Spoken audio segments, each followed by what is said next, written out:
मध्य प्रदेश को heart of India कहा जाता है क्योंकि यह बिल्कुल देश के बीचों बीच स्थित है। क्षेत्रफल की दृष्टि से यह भारत का दूसरा सबसे बड़ा राज्य है। इसके चारों ओर महाराष्ट्र, गुजरात, राजस्थान, उत्तर प्रदेश और छत्तीसगढ़ राज्य स्थित हैं। अगर शहरों की बात करें, भोपाल अपनी 1984 गैस लीकेज के लिए याद रखा जाता है। यहाँ का रानी कमलापति रेलवे स्टेशन भारत का पहला प्राइवेट रेलवे स्टेशन है।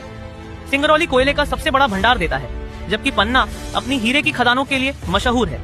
खजुराहो के कंदारिया महादेव मंदिर विश्व प्रसिद्ध है। कटनी को चूना नगरी कहा जाता है। जबलपुर में हाईकोर्ट, सैन्य अड्डा और धुआंधार जलप्रपात स्थित हैं। अमरकंटक एक विशेष स्थान है क्योंकि यहीं से नर्मदा, सोन और नदियां निकलती है। ग्वालियर को तानसेन की नगरी कहा जाता है और यहाँ वायुसेना अड्डा भी है। विदिशा का हेलियोडोरस स्तंभ और सांची स्तूप यूनेस्को वर्ल्ड हेरिटेज साइट है। भीमबेटका गुफाएं आदिमानव की प्राचीन चित्रकला के साक्ष्य प्रस्तुत करती है। होशंगाबाद में करेंसी पेपर बनता है और देवास में करेंसी छापे जाते हैं। उज्जैन शिप्रा नदी के किनारे बसा है और महाकाल मंदिर तथा कुंभ मेले के लिए विश्व प्रसिद्ध है। यहीं पर पहली वैदिक घड़ी भी स्थापित की गई थी। इंदौर सबसे विकसित शहर है, जबकि मांडू अपनी बाज बहादुर और रानी रूपमती की कहानियों के लिए मशहूर है। नेपनगर में अखबारी कागज बनता है।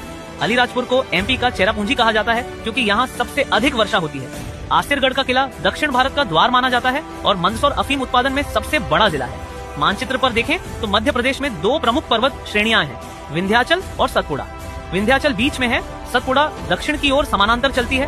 और नदियों में सबसे महत्वपूर्ण नर्मदा नदी है जो अमरकंटक से निकलकर अरब सागर में मिलती है। ताप्ती नदी भी अरब सागर में जाती है।